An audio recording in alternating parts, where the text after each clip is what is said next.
Hello and welcome to another Atypical Philosopher video with myself, Jonathan M.S. Pearce. This is a Frontline update for the 22nd of November 2022. Pretty quiet night overnight for Ukraine in terms of cruise missile attacks, ballistic missiles and drones. It really does look like Russia are running low on that type of ordnance and munition.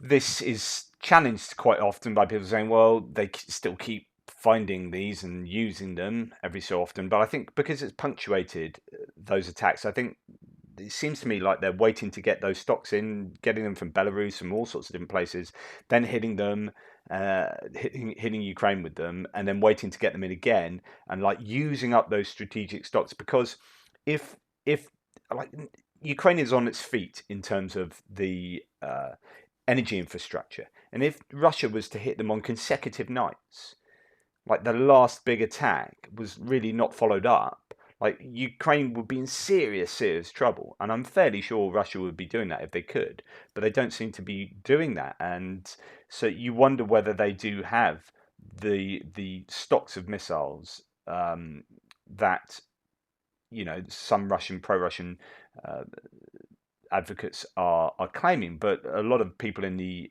Western intelligence services are saying no, they really are running out. They're running very low. They have less than a month's stock left.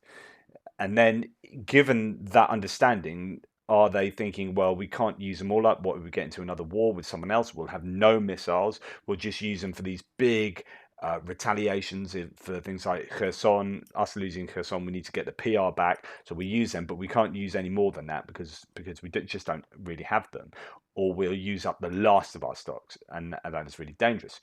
Here it was a tweet, although I think some of the claims of this are not quite right. So, wow, Russia's so short on missiles, it's now using antiquated stuff from the 1960s. Ukraine journalist Andriy Tsaplienko revealed photos of the Lunar M Soviet rocket used as far back as 1964. I don't think this is. I think this is another type of rocket, as according to someone who said something in reply to this, but it is still, its range is 70 kilometers, but will only hit somewhere within the 700 meters of the target. It's a similar type of missile. It is an old missile, and if Russia are using these missiles, then that could indicate that yes, they are running low on stocks.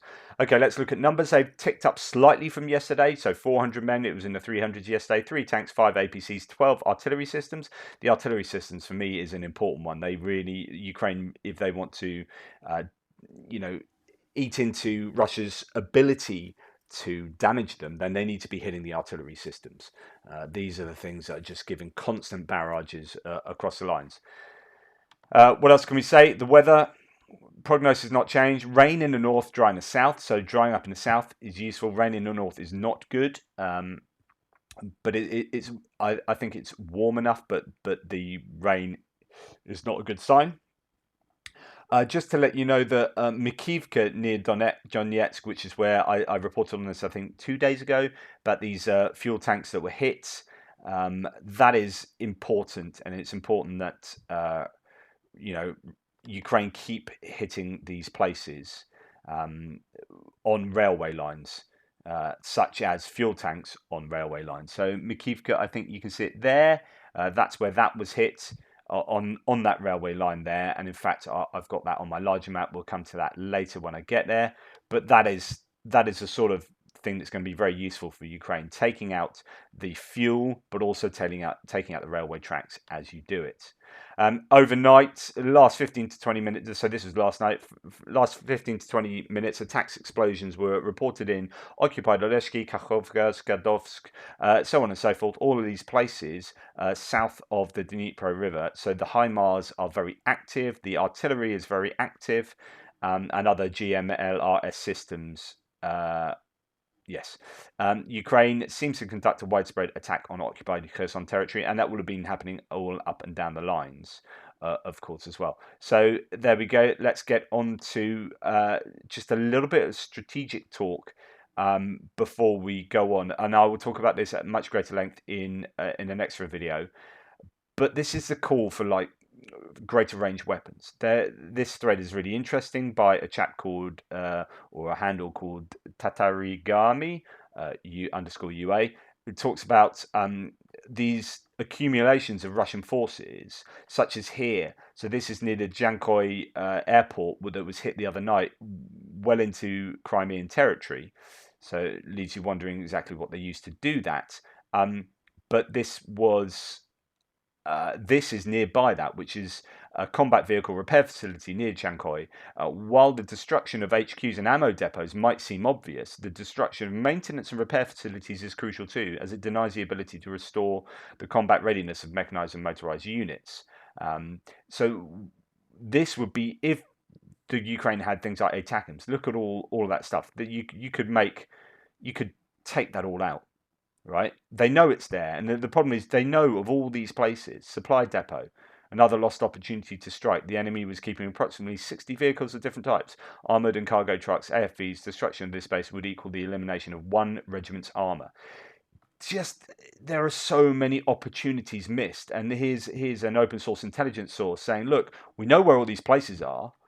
If we had enough ranged missile capability, we'd be able to, or Ukraine would be able to take these out, and the war would be pretty quickly over, or at least Russia would be in all sorts of trouble very quickly. As ATACMS would make short shrift of those sort of installations and accumulations. So there you go. Another one just to mention before I get into the front line, Speaker of the Eastern Group, Serhiy Cherevati, has said that the Russian mobilized are so poorly provided and trained that they light fires and smoke in the trenches, unmasking their positions and exposing themselves to Ukrainian artillery strikes. So this is proving quite useful for the Ukrainians, right? There's a really interesting Radio Free Europe interview of some manpads operators in the Bakhmut area that I'll play for you later in the extra video. Really fascinating. Give you an insight of what they have to do. As soon as the missiles come in and the shells come in, from these aerial attacks, and they are happening 2 times a day at least in Bakhmut, where you've got helicopters, different types of helicopters and fixed wing planes attacking. Like everyone runs for cover, but the people on the manpads, that's the time they have to get out and start shooting up there because they've got like a 10 to 15 second window to hit those things. So anyway, that's an interesting interview. Come to that later. Right, so front lines. Let's start in the northeast from Kupiansk down to Svatove, and then Svatove down to Kreminna. Just basically shelling all the way across here. Lots of activity, no gains at all. Same old, same old. Let's quickly run through. Russia confirmed they struck forces in Novomykhailivka next to Kuzamivka yesterday. We reported this town as contested. It's pretty safe to say that Ukrainians are present inside the town and are dominant. That said, the stronghold Kuzamivka is in danger for Russia. Rain and mud will be the topic of the week here. The Ukrainians repulsed an attack around Novomykhailivka. I think the conditions are unfavourable for manoeuvring in this area, and the rain will most likely dampen the mode of the soldiers. So it's going to be slow going here. There's some video footage of really heavy mud going around. So before we get down to Ploshchanka, let's just talk about that. So Kuzamivka is this key settlement just to the northwest of Svatove. Svatove is here. It is set. Let's have a look at the topographical map. So this is Kuzamivka here, and you've got Novosibirsk just to the west of that. Kuzamivka is in basically a sort of little river valley, and the surrounding areas are high up, which means that Kuzamivka really is quite a vulnerable settlement. Whether this is the key to the rest of the area, I don't know. There, as you can see, the topography is quite interesting around here. There are ups and downs and hills and valleys before we get onto the main sort of Krasna river valley here coming up to Svatove, or Svatove is down there. But Kuzamivka there, a bit like Bakhmut to some degree, possibly, is in this lower ground, is on this lower ground here, and it looks like the Ukrainians have Novosibirsk just up here, although the Russians are shelling that, and the Ukrainians are taking losses around there, but it's all about Kuzamivka. So there you go. There's a bit of topography to give you a better understanding of the area that you see on the Google map. Doesn't really give you that indication.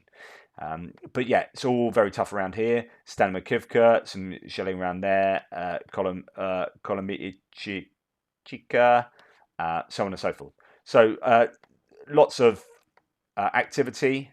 I have changed Ploshchanka now to Ukrainian. I did have the Russian line still down here, as well as Ukrainians pushing forward here. I don't know the exact location of this line, but Ukrainians are definitely in there because they've had a fourth day of being shelled. Ploshchanka is also shelled for the fourth day in a row. It's safe to say the town is now has a dominant Ukrainian presence and is highly likely liberated. And then we come down towards Kreminna. No map changes. Ukrainians keep pressuring southern Kreminna while trying to capture Chervonopopivka as well. Until now, no successes have been reported. I was talking yesterday about that's now becoming a positional war, at least according, or battle, at least according to the Russians. The weather is in this area is extremely difficult. Mud, and more mud, making advance very difficult. So yeah, it might just be that the conditions are working against the Ukrainians to make any seriously easy advances or any kind of advance here, as you know, without moving along main roads, it becomes very difficult. But if you are only restricted to main roads, then Russia know where to hit you.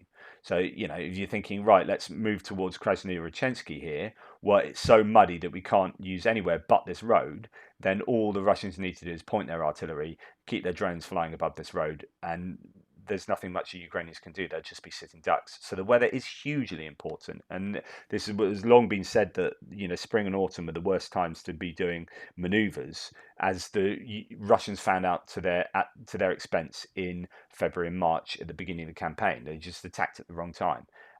Same sort of stuff at Chervonopopivka. I've still got the Russian line there. 100% sure exactly what's going on around here, but yeah, there you go.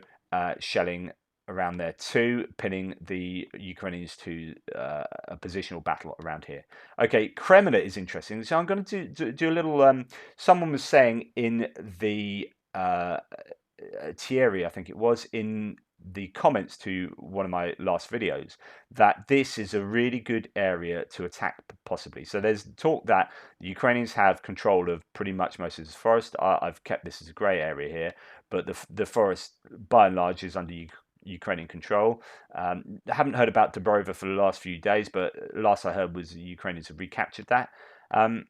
But this is really interesting here. So Ukrainians don't want to attack towns front on. Then they're never going to win. It's going to be incredibly painful, and it will cost them huge amounts of lives. And you need sort of 7 to 9 to 1 ratios to do that. So if they're going to attack Kreminna straight on, and then Rubizhny straight on down here, and then Severodonetsk and Lysychansk, is just like suicide.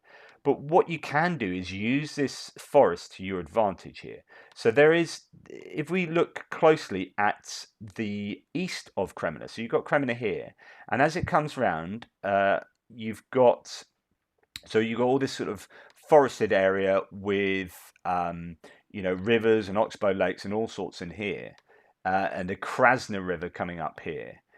Now, if they can cross the Krasna down here, so just going to, and you've got the largest Siversky Donets River, right? If they can get through here, so let's say right up through here and towards Stara Krasnyanka, then actually, well, that's a horrible arrow, then actually you can breach this road here, you can breach this road here. But it also, there's also a rail line around here as well. So this there is a railway line. Now, if you breach that railway line, you are going to affect your Russian logistics. So let's have a look down here. This is the railway line that connects Kreminna to Rubizhny. So this Svatove railway line. Now, whether they are using this effectively, because once it gets past Svatove, they can't really use it, I don't know. But it will certainly cut off the rail link and the road link between Kreminna and the rest of these towns here. So I think that would be a really useful thing to do. Sever the link either there or there, and maybe do some kind of movement on this town.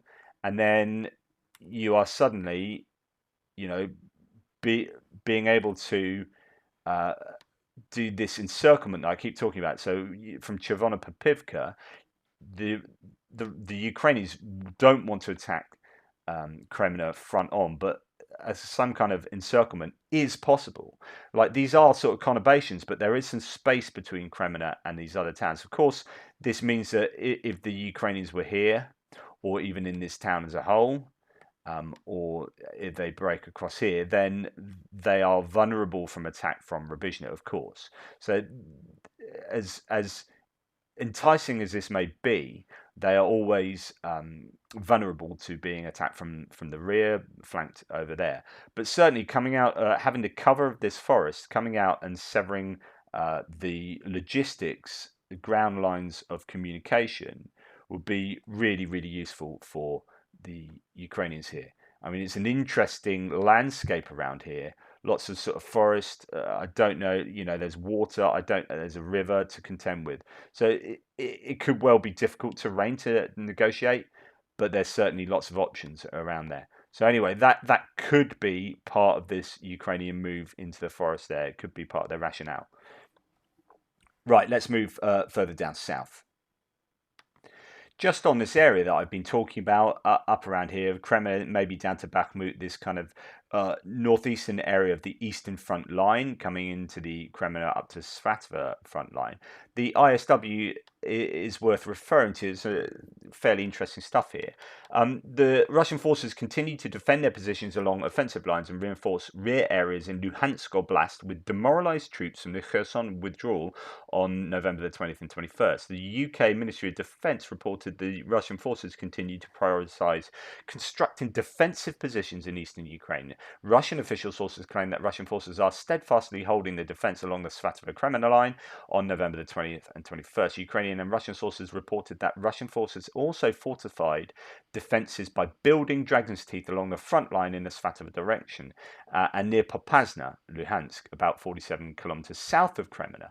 Okay, so this is to say that there are Dragon's Teeth, and I've seen some footage of this, Dragon's Teeth going all over the shop around here. Big, like, triple lines of these big concrete pyramids, if you like, that make it hard for mechanized units to move through. So yeah, UK MOD and Ukrainian official sources reported that Russian forces continue to reinforce rear areas in Luhansk Oblast with demoralized, ill-trained, mobilized reservists who likely came from the Kherson withdrawal. MOD also reported that the Russian offensive line in eastern Ukraine is likely a vulnerable operational flank for Russian forces. LNR official Rodion Miroshnik reported on the 21st that the defense situation for Russian forces in Luhansk Oblast has clearly deteriorated over the past week. This is interesting. So there's been all this talk about the attrition going on in Bakhmut and all around here, Avdivka as well. It's expensive for the Ukrainian forces, yes, but very expensive for the Russian forces. And this could be reflected in what the LNR is saying, that there has clearly deteriorated in the past week. So although we haven't seen much movement, that to me is hugely important. The reports support ISW's previous assessments that the Russian military is attempting to improve its defensive and offensive capabilities in eastern Ukraine by injecting mobilized troops from Kherson, but that the Russian military has failed to achieve any significant operational progress due to low morale and lack of skilled personnel. Okay, I mean, yeah, there you go. It is difficult for Russia there for sure. So as we move towards Bakhmut, the Ukrainians are repelling attacks all around here. So Bilohorivka, as we come down south of Bilohorivka, we come to Spirny. They're repelling attacks around there. Berestove, I talked about how phosphorus munitions or incendiary, not 100% sure, were used above Berestove. That was, or Berestova, that was some footage from a Russian actually. And I said that's probably a war crime. Well, actually, people are saying that is a war crime. There are civilians still there, and using those kind of munitions above a civilian settlement is a war crime. So Russians continually committing war crimes around here, and if you're pro-Russian, you've got to wonder whether that is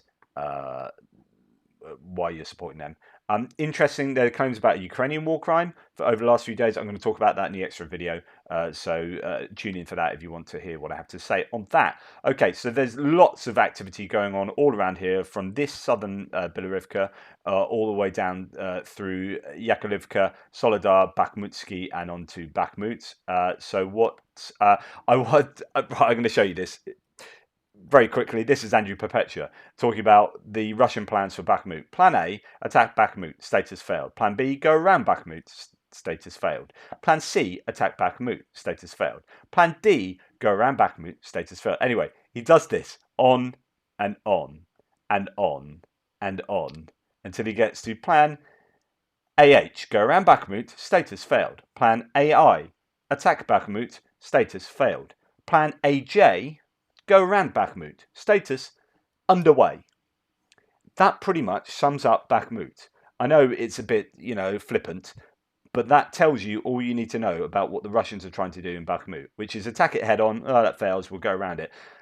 Do that. Oh, it's failed. We'll attack it head on. Oh, that's failed. Oh, that's failed. That's failed. That's failed. That's failed. And we're back to exactly that. So there you go.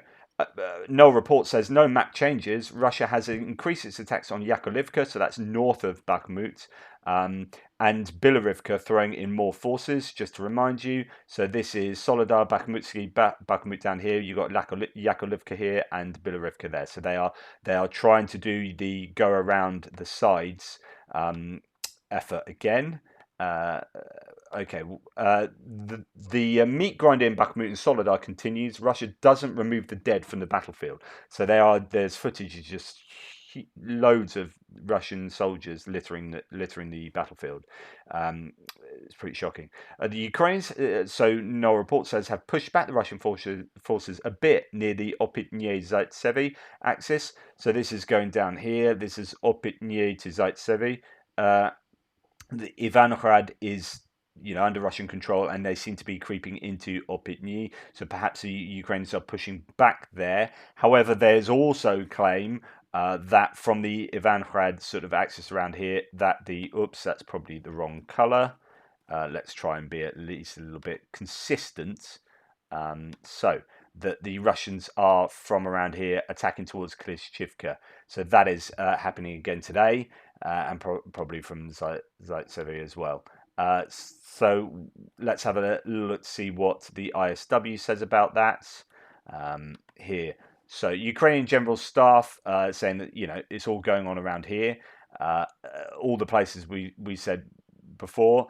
Bakhmut near Opitny, Klishchivka, and Avdivka. It's all happening there. A Russian military blogger claimed on November 21st that Wagner Group units attacked Klishchivka, intending to cut the road southwest to Bakhmut, and conducted the road southwest of Bakhmut, and conducted an assault from the direction of Ivanograd. That's just what I was saying, and that's where I'm getting that information from. Ukrainian forces so this is what the LNR are saying. So an LNR representative saying the Ukrainian forces had to switch to defensive operations after suffering significant losses in the Soledar and Bakhmut areas. But again, the Ukrainians are claiming this about Russia, and the truth will be that both sides are losing huge amounts of forces around here. Russian Milblogger claimed that there is fierce fighting on the eastern outskirts of Bakhmut itself. And there's a video apparently purporting to show Russian forces firing incendiary munitions above Berestove. So they're talking about that being breaking Protocol 3 of the Geneva Convention. So it is a war crime if that is indeed true, and it looked to be true to me. Okay, so it's all happening around Bakhmut still, and we're fighting in the east, probably with this foothold, the waste sorting plant I talked about the other day, and going on into the residential districts, probably on the eastern outskirts there. But we'll see how that turns out. Fierce fighting as ever. As we move on down, Mayorsk again is fighting around there as the Russians try to inch themselves westwards, and we come on down to Avdivka. So let's see what we have to say about that. Now, I don't have too much to say about Avdivka actually today. It seems no news coming out there, just still fighting around Vodyanye, Opitny, Pervomaisky, all the usual stuff, all very difficult and challenging for both sides.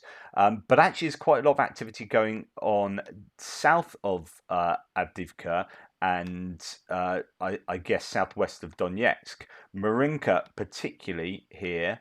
So Marinka, I've changed my map, and also down here in Novomykhailivka Marinka, where there's been I think a tank battle going on around there, which I've got broadly under Ukrainian control, but with some grey areas going on here. So there's fierce fighting all around these grey areas. I'm getting my Marinka map from the Russians here. The Ukrainians haven't really said anything about this. So let's find Rybar. So this is Rybar's map of the battle for Marinka. And you can see right in here that the Ukrainians hold this rectangle of town here, but the Russians have really sort of moved in and are taking some territory in Marinka. So this looks, on my map, this looks something like this, where you have this kind of, I guess, grey zone in the middle of intense fighting right in the centre, in the administrative centre of Marinka. I think these are administrative buildings here and a beauty salon. And some parkland here. So that is the scene, apparently, of quite a lot of intense fighting there. So Marinka is really hotly contested, and it's sort of 50-50 between the two. But, you know, Russia have been making advances there over the past few days. So that is definitely something to watch out for, this Marinka site. And then, as I say, this is the Rybar mapping that then also shows that, and I've adapted my map basically to be exactly like Rybar's, but as I say, nothing's coming from the Ukrainians here, and tank battle just to the south of that. Now, this is important because this is your access to Vuhledar. So, like I keep talking about, if the Russians want to take Vuhledar, they've really got to be considering coming from around here and down this road, past sort of Vodjanye, possibly from this sort of angle. But taking it front on is just suicide because that's going uphill, and you've got the killing fields all around here. So this seems like the most sensible option to me, and stuff is happening around there. So Vuhledar to Pavlivka remains a grey zone, but is Russian dominant in terms of presence. Ukraine has presence in the northern part, close to Vuhledar.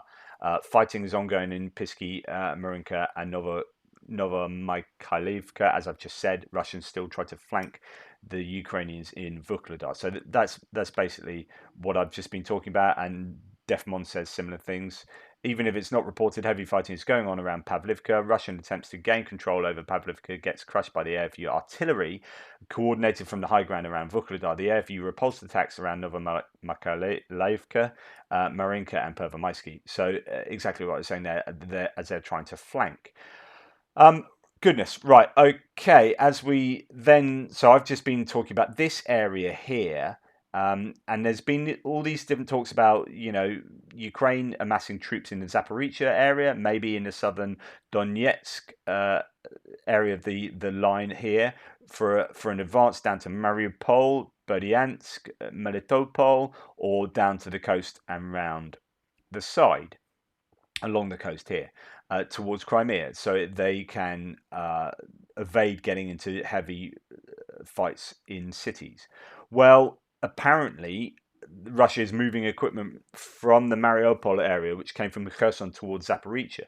So there's been movement. For some reason, they originally took an awful lot of stuff to Mariupol, and now it's moving back to sort of reinforce these lines, perhaps in, you know, anticipating a move from the Ukrainians. So at some point soon there might be this move southwards from somewhere along here. So there's lots of evidence, lots of video evidence of of the Russians moving a whole host of mechanized equipment out of Mariupol that originally came from Kherson. Okay, and now we get onto Kherson, and there's quite a bit of interesting stuff to talk about in Kherson. So the first thing to talk about is that the Kinburn Spit is back in the news. Let's have a look to see where that is on our Google Maps as we come out of here down to Kherson. So if you remember, it was this area of Kherson that was occupied, and then that's just been liberated. So the Russians have been pushed back to the south bank, the left bank of the river here, and the Kinburn Spit area, this big straight line. I probably need to just make that look a little bit neater. Is the Kinburn Spit is this area just here, right? And it's arguable as to whether, and perhaps, I don't know, even down here, but this is the peninsula. Now, when you hear people talking about Kinburn Spit, sometimes I'm not sure whether they accidentally just mean the whole area. I've called it the whole area Kinburn spit before I was put straight. So you're wondering whether they are just concentrating on attacks here. Well, that seems a very particular area to attack, and I don't know whether that is correct or not. So here, for example, the head of the press center for the Defense Forces of the South of Ukraine, Natalia Gumenyuk, said that fighting was underway on the Kinburn Spit and it was in the grey zone, but due to operational silence, it was not possible to reveal more details. The Kyiv Independent pretty much says exactly that, but then adds, and that a storm in the sea is helping Ukrainian troops to liberate this territory. So there is quite a big storm around there at the moment. Not quite sure how that helps the Ukrainians. I'm sure someone will let me know, but apparently it is. Why is this useful? Well, the sandy peninsula that separates the Black Sea from the Dnieper Buzka estuary. So this is the Bug River that goes up to Mykolaiv. ISW experts write that it allows you to control the entrance to the Dnieper and the southern Bug and Mykolaiv and the Kherson ports. Control over it will allow Ukraine to weaken Russian strikes on the western coast of the Black Sea and strengthen its naval presence. So we go back to the main map here. If you control this spit here, this peninsula here, then you are allowing access up to the port of Mykolaiv and arguably the ports of Kherson, although, really less so that, but it's more about access up the Bug River here to Mykolaiv. And that is really quite important, and it just keeps, passage around here a lot safer. If Russia have the ability to put, munitions here, then obviously they can hit things further to the west more easily. Well, if that's all taken out, then of course they have to have either greater ranged weapons or they just can't do it, right? So it kind of protects Odessa a bit more, but also allows Mykolaiv shipping to get out of this sort of Dnieper estuary there. So it is an important place. It's not just some kind of fanciful idea about waltzing down the peninsula and then attacking the south bank of the Dnieper from there. Although that is obviously a potential as well. Anyway, there you go. That's a little bit about what's going on in Kherson. Obviously, you've got the other shelling that's taking place overnight, but the Russians are also shelling into Kherson. So it's not just one-way traffic. That the Russian artillery is active around there. So the Ukrainians struck Oleshki, Kakhovka, Skadovsk, all those places with HIMARS projectiles, and no doubt artillery as well. Kherson was shelled by Russia in response. On the Kinburn Spit, a military operation continues in silence mode. I guess we'll wait and see how that all turns out. Anyway, that's today's Frontline update. Hope that's of use to you. Please check out my extra videos that are at the moment every other day. I'm posting them to my new channel, youtube.com/@ATPGeo. And if you go there, you'll see my last two of my last three update extra videos. They have been posted to ATP Geopolitics. Today's update extra will go on this channel. So I'm alternating it until I get all my subscribers up there, and then I can move over wholesale. Although I'll move over my extra videos first and then slowly move over my map update videos, or at least start posting them there in the new place rather than at my old shop. And that will allow me to continue to do my philosophy stuff on one channel and not have people go, why are you doing this philosophy stuff? I want to see Ukraine war videos. Well, that's great. You can go over to this channel and you can watch that there, and you can forget about all that. You don't have to know about philosophy, and likewise, vice versa. Anyway, thank you for all of your support. If you want to give me extra support, it's really, really gratefully received. There's Buy Me a Coffee and PayPal and YouTube thanks all in the description below. That literally enables me to do what I do. So thank you if you do, and please subscribe to ATP Geopolitics to help my move be a smooth one. Anyway, Toodle Pips, I'll speak to you later.